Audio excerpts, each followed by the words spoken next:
마태복음 26장 말씀은 화요일부터 금요일까지의 교훈이 담겨 있습니다.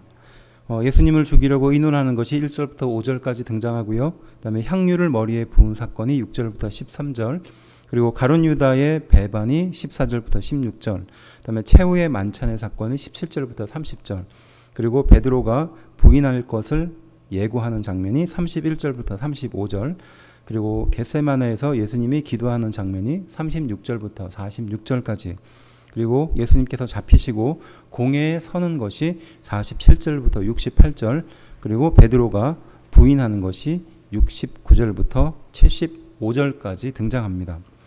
예수님의 네 번째 순환 예고를 1절부터 5절까지 먼저 말씀하시는데요. 1절은 이 말씀을 다 마치시고 라고 말하는데, 예수님의 5대 강화의 뒤에 이어지는 말입니다. 앞선 4가지 강화가 끝나고 난 뒤에 이어졌던 그 구절이 바로 이 말씀을 다 마치시고 라고 했죠. 마찬가지로 앞선 25장이 예수님의 마지막 5번째 강화가 끝나고 이제 이 말씀이 맞춰지고 라고 말하는 거죠. 2절은요, 이틀이 지나면 6월절이라고 말합니다. 화요일과 수요일 넘어가는 시기라는 것을 알 수 있습니다. 3절은요, 대제사장들과 백성의 장로들이라고 말하는데 이것은 사내들인 공회를 말하는 것입니다. 또 가야바라 하는 대제사장이라고 말하는데요. 당시 대제사장은 종신직이었습니다. 한번 세워지면 죽을 때까지 계속 제사장으로 섬겼었습니다. 그런데 당시의 대제사장은 안나스 대제사장이었습니다. 그런데 9년 정도 지난 뒤에 로마에 의해서 해임이 됩니다. 이유는 당연하겠죠. 그 대제사장이 로마가 임명하지 않았을 뿐만 아니라 마음에 안 들었던 걸로 추측할 수 있어요. 그래서 AD 18년에 로마에 의해서 대제사장이 다시 세워지는데 바로 그 사람이 가야바라는 사람입니다. 그리고 관정에 모였다라고 말하는데 이것은 사내들인 공식 모임이 아니었습니다. 공식 장소는 성전 밖에 남쪽 가지 공회당에서 이루어졌습니다. 비공식적인 모임이었다라는 것이죠. 목적은 예수님을 죽이기 위해서입니다. 5절은요, 밀란이 일어날까라고 했는데 원래 계획은 명절이 지나고 예수님을 죽이겠다라고 아마 결의했던 걸로 알 수 있습니다. 그렇지만 이 이후의 일이 급히 진행돼서 바로 이 명절 직전에 예수님을 죽이게 되는 것입니다. 6절은요, 이 사건에 대해 사복음서는 공통적으로 기록하고 있지만 누가복음만이 가버나움에서 일어난 것으로 기록하고 있습니다. 그리고 누가복음은 공생의 초기에 이 사건이 일어났다라고 표현하고 있어요. 6절의 내용이요. 7절은요, 한 여자가 라고 말하는데 나사로의 누나 마르다의 동생을 말하는 겁니다. 또 매우 귀한 향유라고 말하는데 마가복음 14장 3절은요, 순전한 나드라고 표현하고 있습니다.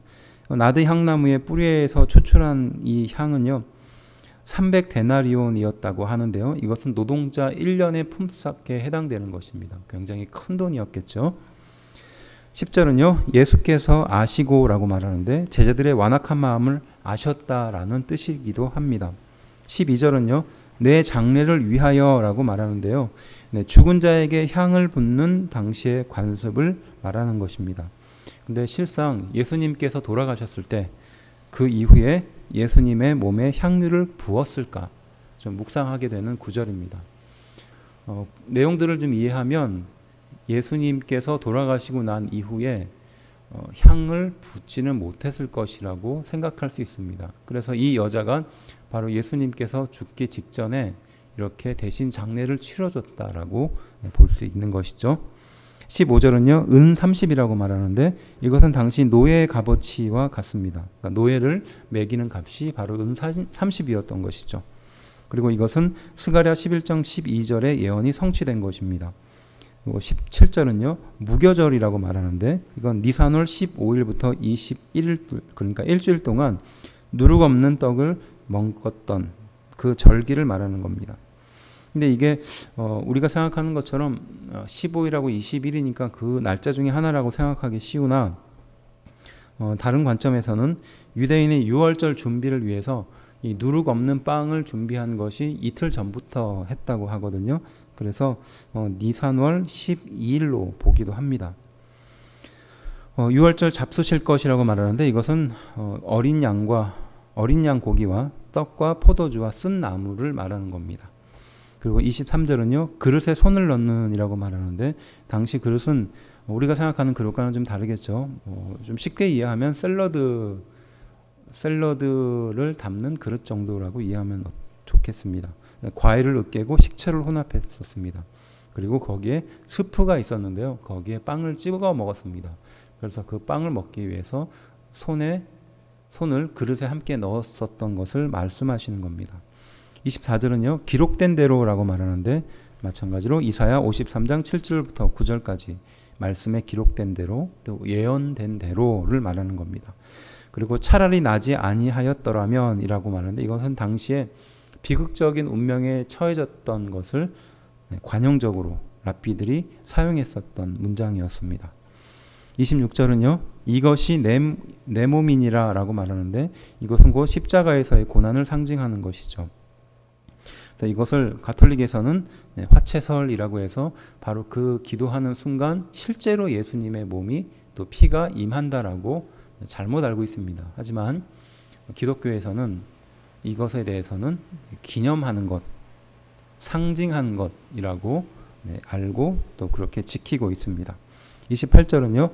나의 피, 곧 언약의 피다라고 말하는데 하나님과 인간 사이에 맺어진 새로운 언약을 말하는 것입니다. 당시 누군가와 약속을 할 때, 언약을 할 때 그것이 반드시 지켜야 될 그리고 엄중할 것이었으면은 바로 짐승을 잡아서 그 피를 통해서 반드시 지킬 것이다 라고 약속을 했습니다. 왜냐하면 피는 생명을 상징하는 것이기 때문이었어요. 그래서 당신과 나의 약속은 반드시 지킬 것이고 그것은 바로 피를 통해서 생명을 통해서 약속하는 것이다 라는 의미를 담고 있어요. 예수님께서 나의 피 곧 나의 언약이다 라고 말씀하신 것은 그러한 뜻을 담고 있었죠. 29절 마시지 아니하리라 라고 말하는데요. 이것은 유월절 예식이 성만찬으로 대체될 것이다 라고 말하는 것이기도 하고 또 멀리 봐서는 재림 때 어린 양 혼인잔치에 새로운 만찬을 하게 될 것이다 라고 말하는 것이기도 합니다. 30절은요. 유월절 식사 풍습에 대해서 말하는데 우리가 유월절 식사 풍습이 어떠했는지 조금 설명을 들으면 먼저 시편 113편과 114편을 식사 중에 찬미를 하고 노래를 했습니다. 그리고 115편과 118편은 네 번째 잔을 나눌 때 찬미했었던 말씀이었습니다. 그래서 바로 이 풍습에 비추어서 그렇게 말씀하신 것이죠. 감람산으로 나갔다라고 말하는 것은 원래 유월절 예식 중에 밖으로 나갈 수는 없도록 되어 있습니다. 하지만 당시의 사회적인 간섭이 그것을 어느 정도 허용했다라는 것을 알 수 있고요. 또 사실은 유월절 음식은 서서 급하게 띠를 내고 먹어야 되겠죠. 하지만 그렇지 않았던 겁니다. 이와 마찬가지입니다. 앉아서 나누어 먹었죠. 34절은요. 닭 울기 전에 라고 말하는데 이것은 마가복음 14장 30절과 좀 비교할 필요가 있습니다. 여기에는 닭이 2번 울기 전이다라고 표현하는데요. 이것은 당시의 시간으로 새벽 1시 30분 이전으로 볼 수 있는 시간입니다. 36절에 겟세마네라고 말하는데 이것은 감람산 서쪽 기슭 동산을 말하는 겁니다. 그리고 겟세마네라는 뜻이 바로 기름 짜는 틀이라는 뜻이죠. 37절은요. 세베대의 두 아들이라고 말하는데 이 사람들은 바로 야고보와 요한을 말합니다. 마가복음 14장 33절에 등장합니다. 39절은요. 조금 나아가사라고 말하는데 누가복음 22장 41절은 이 거리가 돌 던질 만큼의 거리였다고 합니다. 그러니까 예수님께서 하셨던 기도의 소리가 어느 정도 들렸을 것이라고 볼 수 있습니다. 얼굴을 땅에 대시고 엎드려 기도했다라는 것은 가장 겸손한 자세이고 또 완전한 복종을 의미하는 자세였습니다. 만일 할만하시거든 이라고 말하는데요. 이것은 만약에 구원의 다른 방법이 있거든을 말하는 것입니다. 그리고 41절은요. 마음이 원이로되 육신이 약하도다 라고 말하는 건데 이것은 인간이 가진 죄성에 대한 말씀입니다. 제자들이 예수님을 따르려는 마음을 없지는 않지만 연약한 육신 때문에 예수님을 부인할 수밖에 없음을 보여주고 가르쳐주는 내용이었죠. 44절은요. 동일한 내용으로 3번을 기도했다라고 말씀하고 있습니다. 첫 번째가 첫 번째 기도 이후에 제자들을 책망하시죠. 두 번째 기도 이후에는 예수님은 침묵하십니다. 마지막 세 번째 기도 이후에는 자고 쉬어라 라고 말씀하십니다. 49절은요. 라삐여 안녕하시옵니까? 라고 예수님을 잡으러 오는 사람들이 일종의 사인이었죠. 그 사인으로 말씀하는데요. 이 내용은 이중적인 경멸의 의미를 담고 있습니다. 그러니까 정말로 랍비를 사랑해서, 랍비를 존경해서 이런 인사를 한 것이 아니라 랍비라고 생각하지 않지만 랍비라고 부르고 또 안녕하십니까 라고 말하면서 이중적인 경멸의 의미, 그러니까 겉으로는 이렇게 말하나 속으로는 전혀 그런 생각을 갖고 있지 않는 그것을 보여주는 것이죠. 의도는 무엇일까요? 당시 그들, 종교 지도자들과 또 유대인들, 예수님을 죽이려고 했었던 사람들이 가지고 있었던 그들의 마음의 상태를 보여주는 말이었던 것입니다. 51절은요. 함께 있던 자 중에 하나가 라고 말하는데 이 사람들은 바로 베드로를 말하는 거죠. 요한복음 18장 10절이에요. 그리고 검을 빼었다라고 말하는데 이 구절에 대해서 지나친 해석을 하는 경우가 좀 있습니다. 그러니까 예수님께서 제자들과 함께 민중의 봉기를 일으키기 위해서 항상 이렇게 제자들은 칼을 차고 있었다라고 생각하는데 그렇지는 않습니다. 당시 자신의 몸을 보호하기 위해서 작은 칼을 가지고 있는 경우도 있었고요.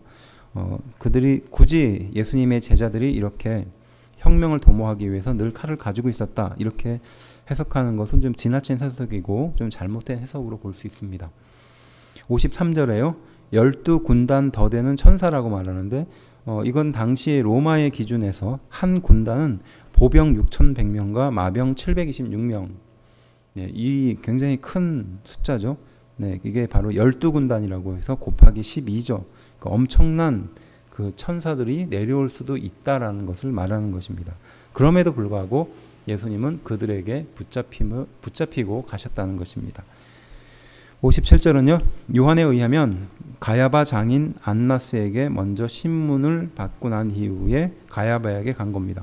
3절을 참고해 보면 이 가야바 장인이 안나스다라는 것을 좀 연결해 보면 조금 이해가 될 겁니다. 그리고 산헤드린 공회에는 아침 일찍 준비가 되었습니다. 누가복음 22장 66절을 살펴보면 그래요.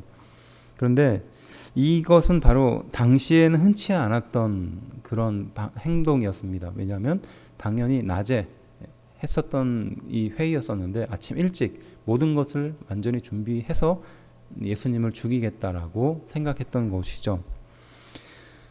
근데 마치 이 마태복음을 읽으면 이 산헤드린 공회가 저녁에 열리는 것처럼 그렇게 오해하기 쉬운데요. 그렇지 않습니다. 이것은 이 마태복음을 썼던 사람이 바로 예수님께서 급박하게 이 모든 것이 이루어졌고 그들의 주도면밀한 계획 속에 이루어졌다라는 것을 강조하기 위해서 썼다는 것이에요.